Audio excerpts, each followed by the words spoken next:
साहित्य लहर में आपका स्वागत है। आज आप सुनेंगे मालती जोशी जी की कहानी यातना चक्र। कहानी शुरू करने से पहले मेरा सभी श्रोतागण से अनुरोध है कि अगर आपको मेरे द्वारा प्रस्तुत की गई कहानियाँ पसंद आ रही हैं तो वीडियो को लाइक ज़रूर करें और चैनल अगर सब्सक्राइब नहीं किया है तो सब्सक्राइब कर लें। धन्यवाद। आइए कहानी सुनते हैं। अक्टूबर की वह सुहानी सुबह उन दो पत्रों ने खराब कर दी थी। पहला पत्र बड़ौदा वालों का था जो पिछले दिनों यहाँ भोपाल दर्शन के लिए आए हुए थे।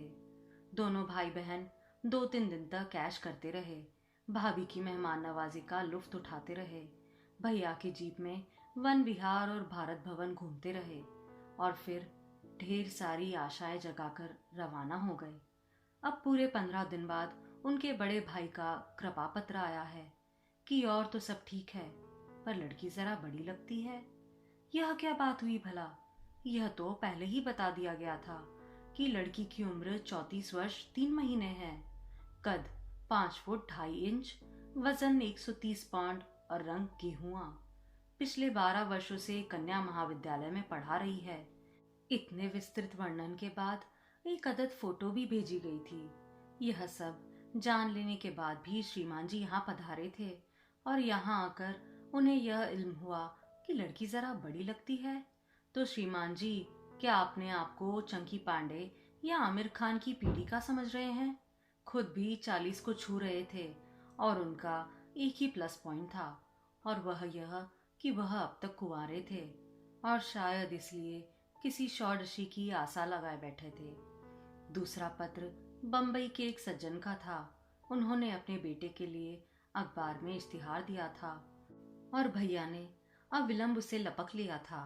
उन्होंने लिखा था, आपका प्रस्ताव हमें पसंद आया, हम लोग शीघ्र ही कन्या को देखने आएंगे, पर उससे पहले 1-2 बातों का खुलासा बहुत जरूरी है। आपने लिखा है कि आपकी बहन पिछले 12 वर्षों से सर्विस में है, तो कृपा बताएं कि इस दौरान उसने कोई लोन वगैरह तो नहीं लिया जिसकी किस्तें उसके वेतन से कट रही हैं। दूसरी बात यह कि क्या उसका कोई बैंक अकाउंट है, कहीं वह अकाउंट जॉइंट अकाउंट तो नहीं है। इस तरह की पूछताछ आपको शायद नागवारा गुजरे, पर मैं मजबूर हूँ। आप तो जानते हैं कि दूध का जला छाछ भी फूक फूक कर पीता है। मेरी बड़ी बहू अपनी माँ की इकलौती बेटी है, ढेर सारी प्रॉपर्टी है, पर मेरा बेटा एक पाई का भी हकदार नहीं है। माँ बेटी का साझा अकाउंट है। कैसी भी मुसीबत क्यों ना आ पड़े, माँ की मर्जी के बिना हम एक ढेले को भी नहीं छू सकते। मेरी छोटी बहू बैंक में पीओ है। पिता का मकान बनवाने के लिए उसने कर्ज लिया था। शादी को 8 साल हो चले हैं, पर अब भी वह किस्तें चुका रही है। इसलिए अब मंझले के वक्त मैं सारी बातें पहले से ही साफ कर लेना चाहता हूँ। महाशय वाकई दूध के जले हुए थे और अब फूक फूक कर कदम रख रहे थे, पर उनकी स्पष्टवादिता की आड़ में झांक रही धन लोलुपिता ने मन खट्टा कर दिया। दोनों ही चिट्ठियां भैया ने गुड़ी मुड़ी करके डस्टबिन के हवाले कर दी। फिर भी मूड तो उखड़ा ही रहा। उस मनस्थिति में सड़क पर लूना चलाने का हौसला ना रहा।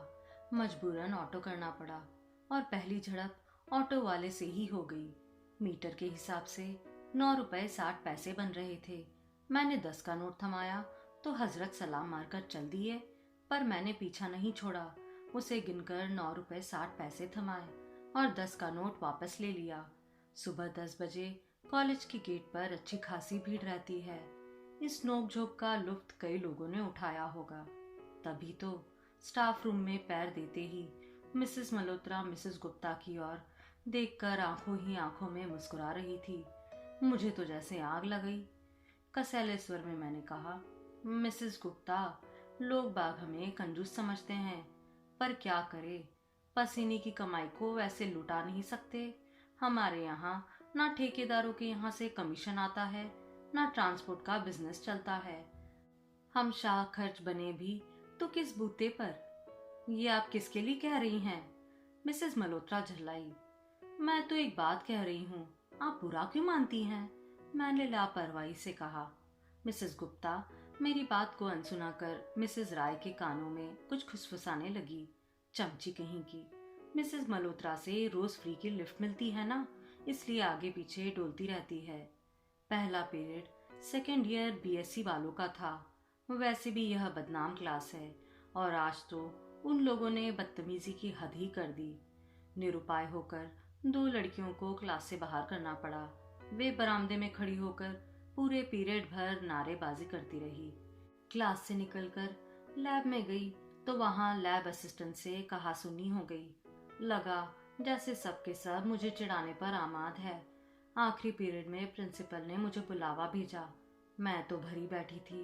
अगर वे जरा सा भी ऊंचा बोलती तो मेरा जवाब तैयार था, पर मुझे मौका ही नहीं मिला।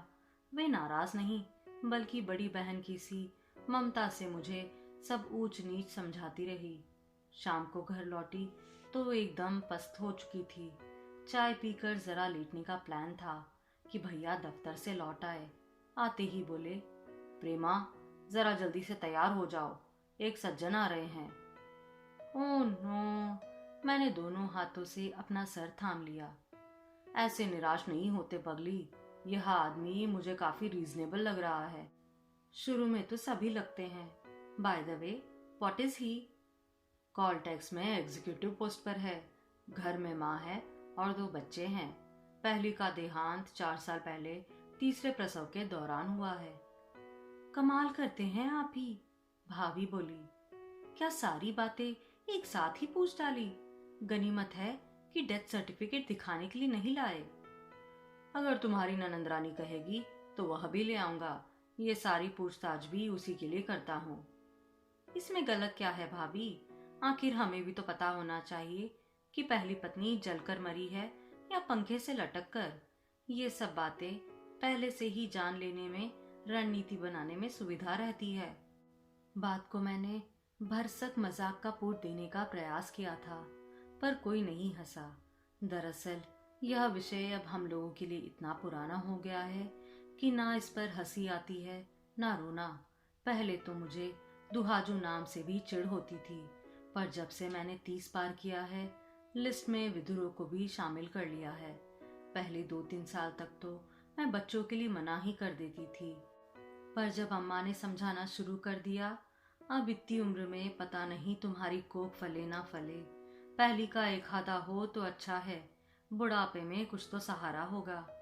प्रैक्टिकल होना तो कोई अम्मा से सीखे। दूर पास के रिश्ते में या जान पहचान वालों में जैसे ही किसी महिला की मृत्यु का समाचार मिलता है, अम्मा यहाँ मेरे लिए संभावनाएं तलाश करने लग जाती है। कई बार मुझे लगता है हम लोग कौवे हैं जो पिंडदान के भात के लिए घात लगाए हुए हैं। प्रेमा, 6 बजने को है, तैयार हो जाओ। भैया ने अपनी सौम्य स्वर में फिर एक बार याद दिलाया तो मैं अपनी तंत्रा से जागी। कमरे में आकर बाल खोल लिए और ड्रेसिंग टेबल के सामने सन्न होकर बैठी रही।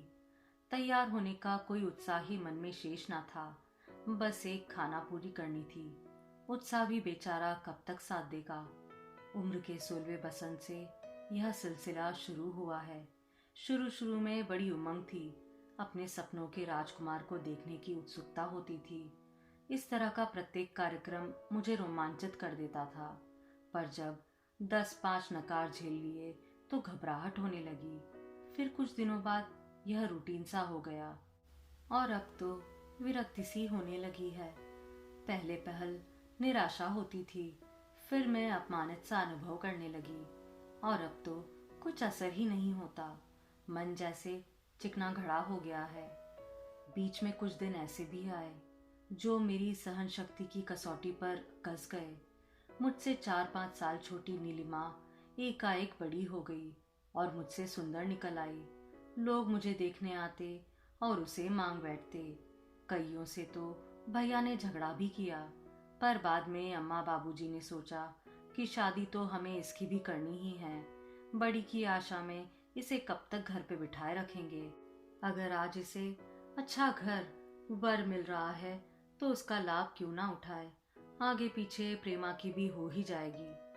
नीलम की शादी हुई तो मैंने राहत की सांस ली। तब क्या पता था कि घर में एक और प्रतिद्वंदी मौजूद है।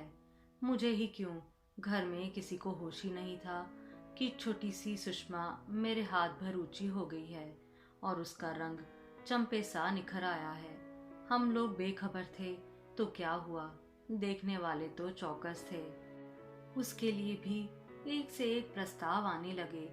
कई लोग तो उसे बिना दान दहेज के लेने को तैयार थे। इतने बड़े प्रलोभन को कोई कब तक टालता। नीलिमा के भी 2 साल बाद सुषमा की विदाई हो गई। उफ, भयानक मानसिक उथल पुथल के दिन थे वो। इधर मैं अपने ही भीतर जूझी चली जा रही थी, उधर नाते रिश्तेदार अपने व्यंग बाणों से मेरा जीना मुहाल कर रहे थे। शुक्र है भगवान का, समय के साथ सब कुछ शांत हो गया। दोनों बहनें अपने घर में रच बस गई हैं, 2-2 बच्चों की माँ बन गई है और मेरी प्रदर्शनी बदस्तूर जारी है। बुआ, नंदिता अपना रैकेट घुमाते हुए आंधी की तरह कमरे में दाखिल हुई और मुझे तैयार होकर देख रही थी। बुआ, कहीं जा रही हो? लूना चाहिए, मेज पर चाबी रखी है, मैंने साड़ी की पटलियां ठीक करते हुए कहा। उसने चाबी तो उठा ली पर गई नहीं, मेरी ओर देखती रही। उसका यूं अपलक मुझे देखना मुझे नर्वस कर गया। बुआ, पैसे चाहिए, अलमारी में पर्स रखा है। बुआ, कि आज फिर कोई आ रहा है? मैंने उसकी ओर कठोर दृष्टि से देखा, पर वह मेरी छात्रा नहीं थी जो सहम जाती। सीधे मेरी आंखों में आंखें डालकर बोली, बुआ, आप बोर नहीं होती?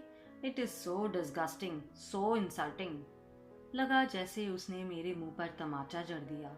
मैं तिलमिलाकर बोली, जाकर अपने बाप से यह सब क्यों नहीं कहती?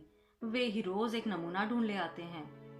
फिर भी तो लोग कहने से चूकते नहीं हैं कि बहन की कमाई पर ऐश कर रहे हैं। उसने ताव खाकर कहा, दादाजी क्या चले गए, पापा की तो सब तरह से मुसीबत हो गई है। और वह दंदनाती हुई कमरे से बाहर हो गई। मैं हतबुद्धि होकर उसे जाते हुए देखती रह गई। क्या यह वही नंदिता है जिसे मैं कंधे पर डालकर रात रात भर छत पर घूमा करती थी? क्या यह वही नंदी है जो मेरी गोद में बैठकर कहानियां सुना करती थी? आज तो वह पहचानी नहीं जा रही है।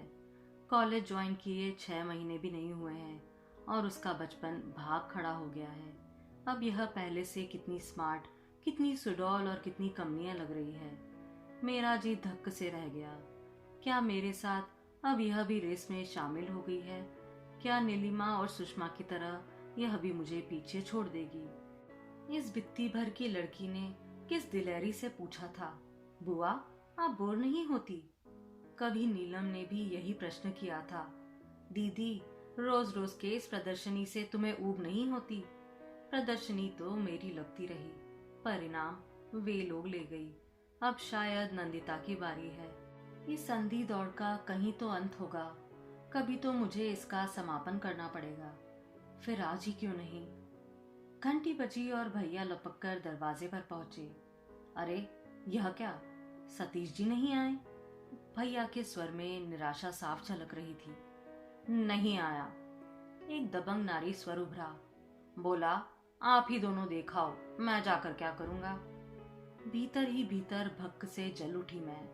तो श्रीमान जी मुझे देखना भी नहीं चाहते। सोचा होगा जरूरत भी क्या है, कुंवारी लड़की है, 2200 रुपया महीना कमा रही है, दोनों बच्चों के बाप को इससे ज्यादा क्या चाहिए? लेकिन यह तो कोई बात नहीं हुई।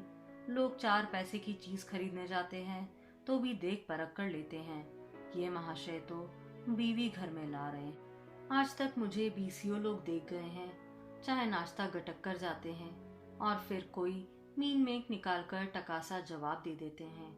इतनी कोफ्त होती है, लेकिन फिर भी मैंने अपने आप को कभी इतना अपमानित अनुभव नहीं किया।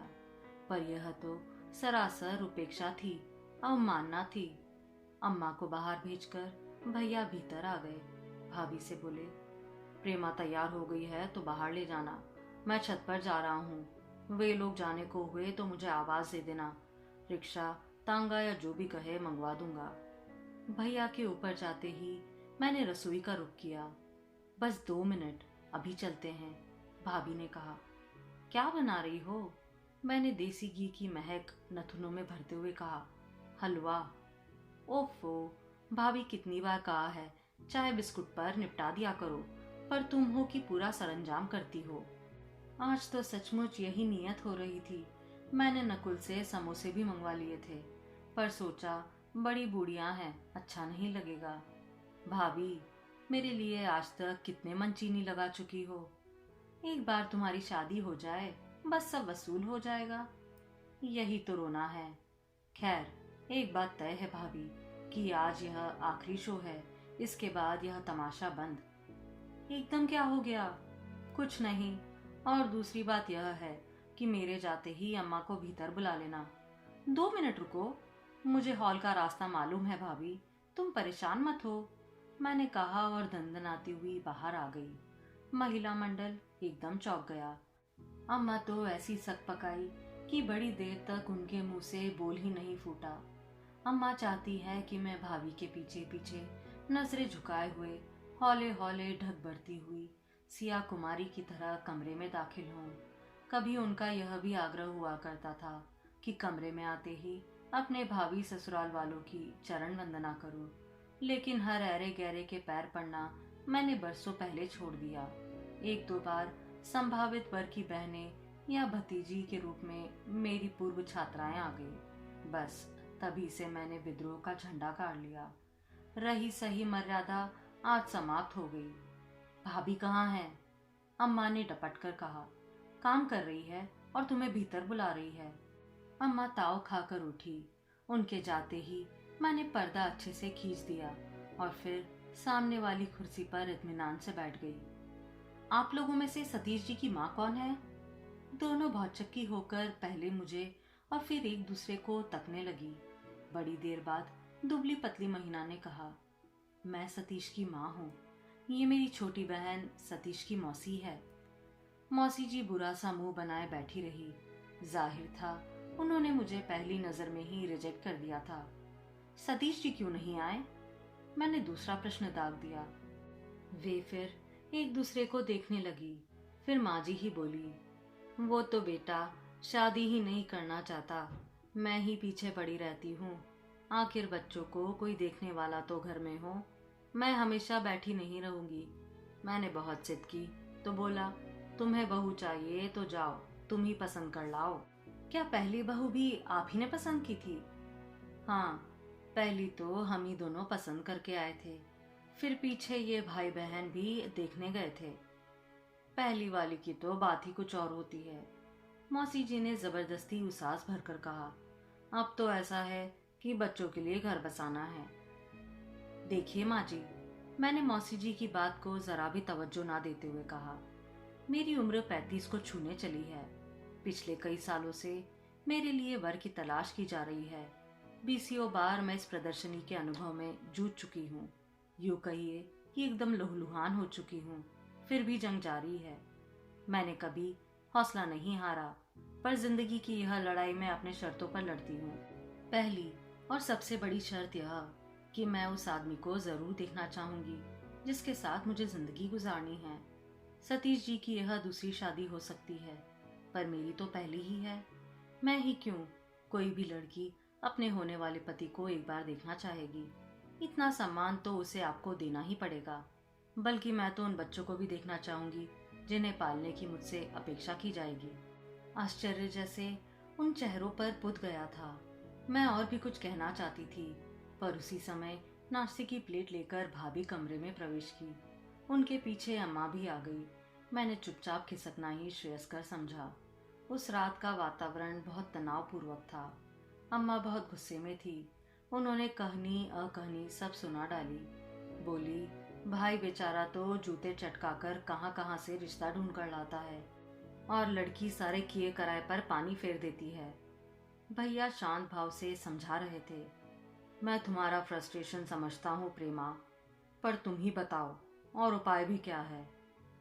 और सबकी बातों का मेरे पास एक ही उत्तर था, बस बहुत हो चुका, अब और नहीं, कभी नहीं। उस दिन शायद रविवार था। भैया भाभी ने बहुत दिनों के बाद शॉपिंग का प्रोग्राम बनाया था। अम्मा किसी सहेली के पोते के मुंडन में सुबह से ही गई हुई थी। नंदिता की सहेली के यहाँ वीसीआर आया हुआ था और नकुल अपनी क्रिकेट में व्यस्त था। घर पर मैं बिल्कुल अकेली थी और उस एकांत का उस शांत का मैंने भरपूर लाभ उठाया। खाना खाकर बिस्तर में दुबक गई थी तो पूरा दिन वहीं गुजार दिया था। ना टीवी खोला, ना चाय बनाई। सोच लिया था कि जब तक घंटी नहीं बजेगी उठूंगी नहीं। कमबख्त घंटी बज ही गई। जरूर नकुल के दोस्त होंगे, जरा चैन लेने नहीं देते। वो तो गनीमत थी कि आज मैच है, नहीं तो अब तक बीसियों बार उठना पड़ता। भुनभुनाते हुए मैंने दरवाजा खोला। एक अपरिचित सज्जन खड़े थे। राजेश्वर दयाल जी यहीं रहते हैं? जी, लेकिन इस समय वह घर पे नहीं है, देर रात तक लौटेंगे। आप? मैं उनकी बहन हूँ। भाभी भैया साथ में गए हैं। दरअसल आप ही से काम था, भीतर आने के लिए नहीं कहेंगी? तब होश आया कि मैं दरवाजा घेर कर खड़ी हुई थी। पीछे हटते हुए मैंने कहा, आइए, मेरे बच्चे भी साथ आए हैं तो बुला लीजिए ना। उन्होंने पीछे मुड़कर आवाज दी, बबली, पिंटू, इधर आओ, आंटी बुला रही है। बच्चे जो स्कूटर पर बैठे थे सहमे से अंदर आए। नमस्ते आंटी। नमस्ते, आइए भीतर आइए। मैं उन लोगों को हॉल में लिवा लाई। घड़ी की ओर देखते हुए मैंने पूछा, बच्चे स्पाइडरमैन देखना चाहेंगे? शायद। मैंने टीवी ऑन कर दिया। सच, अजनबी लोगों को झेलना पड़े तो टीवी बहुत काम आता है। आप लोग देखिए, तब तक मैं पानी ले आती हूँ। हाँ, पानी तो हम जरूर पी लेंगे। वैसे हम लोग कुछ देखने नहीं, दिखाने आए हैं। मैं सतीश कुमार हूँ और ये मेरे दोनों बच्चे हैं। मुझे काटो तो खून नहीं। वहां से जो भागी तो सीधा कमरे में आकर ही दम लिया। आईने में शक्ल देखी, पूरे 12 बजे हुए थे। दिन भर बिस्तर पर पड़े पड़े साड़ी का सत्यानाश हो गया था। सुबह शैम्पू किए हुए बाल जैसे तैसे रूखे सूखे थे। क्या इम्प्रेशन बना होगा। मैंने मेहमानों को प्यासा ही छोड़ दिया और गैस पर चाय चढ़ा दी। अपने को ठीक करने के लिए मुझे इतना समय तो दरकरार था। चाय और नाश्ता लेकर जब मैं बाहर आई तो मेरा हुलिया एकदम बदल गया था। अरे, आप तो बेकार तकल्लुफ कर रही है, पानी ही काफी था, उन्होंने कहा। फिर उन्होंने नमकीन और बिस्कुट की प्लेट बच्चों के आगे सरका दी और अपनी कुर्सी की दिशा बदलकर एकदम मेरे सामने ही मुखातिब हो गए। उनकी चौकस नजरों को अनदेखा करते हुए मैंने चाय का कप उनके आगे सरका दिया। थैंक्स, उन्होंने कहा और कप उठा लिया। फिर थोड़ी देर बाद बोले, आप भी और लोगों जैसी ही हैं। क्या मतलब? मौसी ने जो वर्णन किया था उससे लगता था कि मेरी मुलाकात किसी टॉप किस्म की महिला से होगी, पर आप तो एकदम सामान्य हैं। औरों की तरह ही आप भी अपने देखने दिखाने को लेकर, पहनावे को लेकर बहुत कॉन्शियस हैं। This is very feminine, you know. क्या फेमिनाइन होना अपराध है? नहीं, अपराध तो नहीं, पर मौसी की बातों से तो इमेज बनी थी। आपकी मौसी बहुत अच्छा इंप्रेशन लेकर नहीं गई है, मुझे मालूम है। पुरानी पीढ़ी की है ना, इसलिए बुरा मान गई है। उनका कहना था कि अपनी बात अगर आप किसी बड़े बुजुर्ग से कहलवाती तो अच्छा होता। मेरी अब वह छुई मुई उम्र तो नहीं रही कि मुझे किसी माउथ पीस की जरूरत पड़े। माँ लेकिन बहुत खुश हुई, बोली कि अगर 10-5 लड़कियां भी ऐसी निकली तो लड़के वालों के दिमाग दुरुस्त हो जाएंगे। आपकी माँ ने ऐसा कहा? हिंदुस्तान में लड़की की माँ ऐसा नहीं बोलती है। वो लड़कियों की माँ भी है, 3-3 कन्यादान कर चुकी है। कड़वे मीठे सारे अनुभव उनके पास है, इसलिए तो आपसे बहुत प्रभावित हुई है। और आप? मुझे भी आपने सोचने पर मजबूर कर दिया है। मैंने देखा कि आपकी बातों में दम है, इसलिए तो बच्चों को यहाँ लिवा लाया हूँ। सोचा उन्हें भी आपसे मिलना चाहिए। उन्हें भी तो अपनी होने वाली माँ को देखने परखने का हक है। किसी अनजान व्यक्ति को एकदम से उन पर थोप देना तो अन्याय होगा। सतीश जी, मैंने गंभीर स्वर में कहा, एक बात ध्यान में रखिए, आप किसी को भी अपनी पत्नी बनाकर ले जाइए, बच्चे उसे एकदम माँ के रूप में स्वीकार नहीं करेंगे। बच्चों के मन में माँ की एक प्रतिमा होती है, वहां वे किसी दूसरी महिला की कल्पना भी नहीं कर सकते। इसलिए यह रिश्ता, ये संबोधन उन पर कभी मत थोपिए। सारी समस्या इसी हठधर्मिता से जन्म लेती है। आप क्या मनोविज्ञान पढ़ाती हैं? जी नहीं, मेरा विषय केमिस्ट्री है। आपकी सोच तो बहुत गहरी है। मेरे पास इतनी फुर्सत जो है। स्पाइडरमैन खत्म हो गया था और वे एकदम उठ खड़े हुए। चलो बच्चों, पहले आंटी की नींद खराब की, अब क्या पिक्चर भी खराब करोगे? मैं सिर्फ मुस्कुरा दी। बच्चे शरीफ थे, पिता की एक आवाज़ पर ही उठाए। नमस्ते आंटी। मैंने दोनों को प्यार से थपथपा दिया। बच्चे प्यारे थे, जैसे कि होते हैं, और उनकी दादी ने उन्हें खूब सजाकर भेजा था। लड़की को देखकर सहज ही अनुमान लगाया जा सकता था कि उनकी माँ बड़ी सुंदर रही होगी। तभी तो श्रीमान जी को अब किसी और को देखने का चाव ही नहीं रहा। जानते हैं कि अब उतनी सुंदर पत्नी तो मिलने से रही। स्कूटर की आवाज़ आई तो मुझे होश आया। बच्चे पिछली सीट पर बैठकर मुझे टाटा कर रहे थे। मन हुआ दौड़कर जाऊं और पूछूं, बच्चों, तुमने मुझे पास किया कि नहीं? ऐ नन्हे फरिश्ते, इस यातना चक्र से तुम ही मुझे मुक्ति दिला सकते हो। तुम पर मेरी सारी आशाएं टिकी हुई है। तब तक स्कूटर आंखों से ओझल हो चुका था और पीछे धूल का गुब्बारा छूट गया था।